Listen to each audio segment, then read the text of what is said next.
What if I told you that some of the biggest financial disasters in history weren't accidents, weren't mistakes, and weren't caused by unpredictable market chaos, but were engineered, not by criminals hiding in dark basements, but by respected businessmen, diplomats, economists, and politicians, praised on magazine covers one day and exposed as villains the next?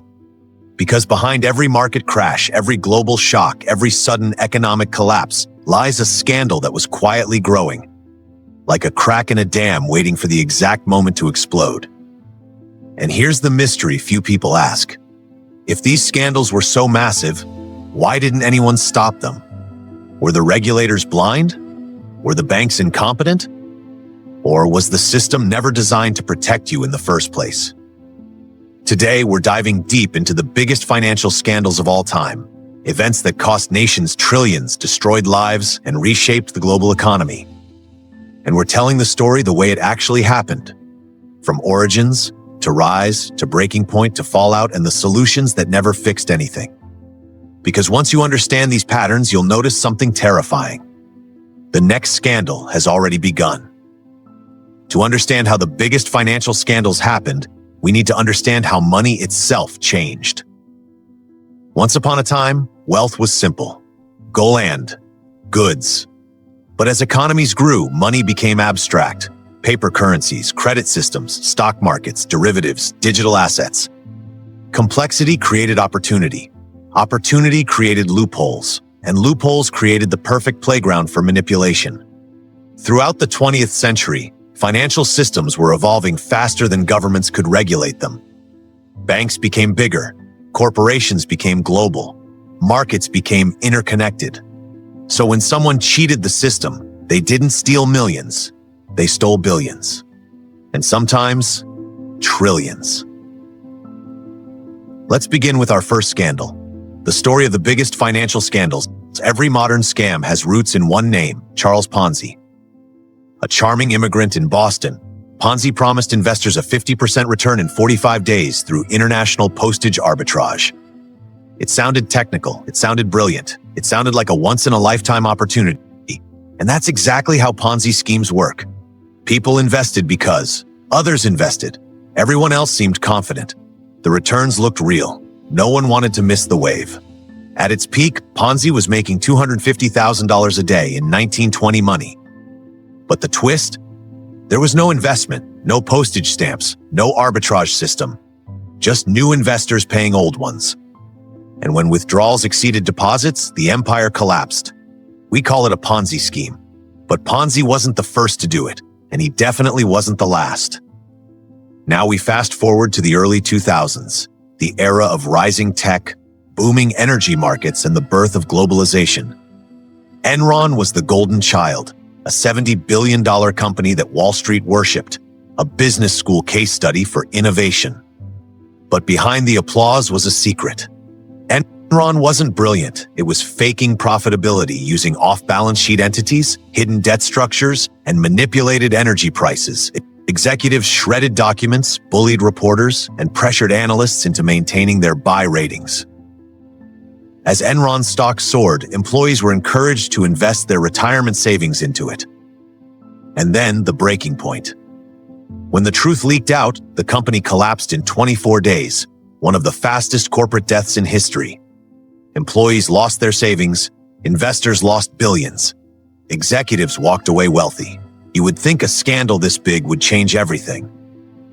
But the system barely blinked. Now we reach the scandal that nearly destroyed the global economy. The 2008 crisis wasn't a single scam. It was a chain reaction of scandals piled on top of each other. Banks issuing loans to people who couldn't afford them, rating agencies labeling toxic assets as AAA safe, hedge funds betting those assets would fail, governments ignoring warnings, executives collecting bonuses while their banks collapsed. This wasn't a mistake. This wasn't bad luck. This wasn't miscalculation. This was deliberate. Billions of dollars in profits were built on a tower of lies. A tower so unstable that a small shift in housing prices triggered the largest economic collapse since the Great Depression. Millions lost their jobs. Millions lost their homes. Millions lost their savings. The fallout was global. And the worst part? The people who caused the crisis were bailed out using taxpayer money. Banks survived. The public suffered. And that brings us to the next scandal, the one that exposed corruption at a scale no one imagined. This scandal reads like a Hollywood movie. A Malaysian development fund designed to improve the country instead became a piggy bank for a few powerful insiders. Billions were stolen and laundered through casinos, luxury real estate shell companies, Hollywood films, private jets, artwork, jewelry. One of the largest banks in the world facilitated the transactions. When U.S. investigators followed the money trail, they found a web that stretched across continents. It was one of the biggest financial thefts in history. The mastermind, a man named Jho Low, who is still a fugitive today.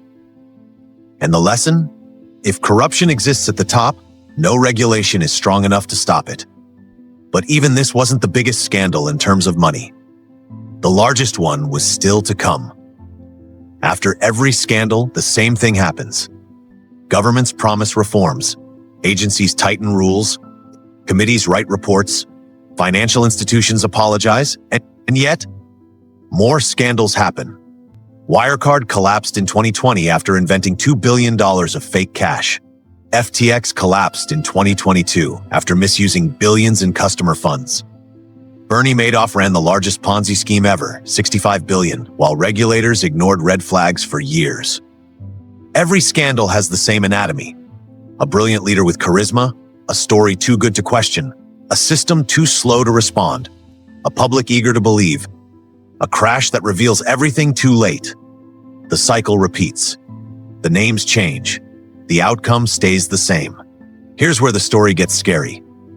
Financial scandals are not rare. They are predictable.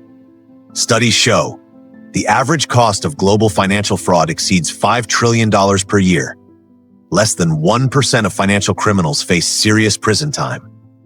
Banks repeatedly pay fines instead of changing behavior. Every 8 to 12 years, a major financial scandal occurs.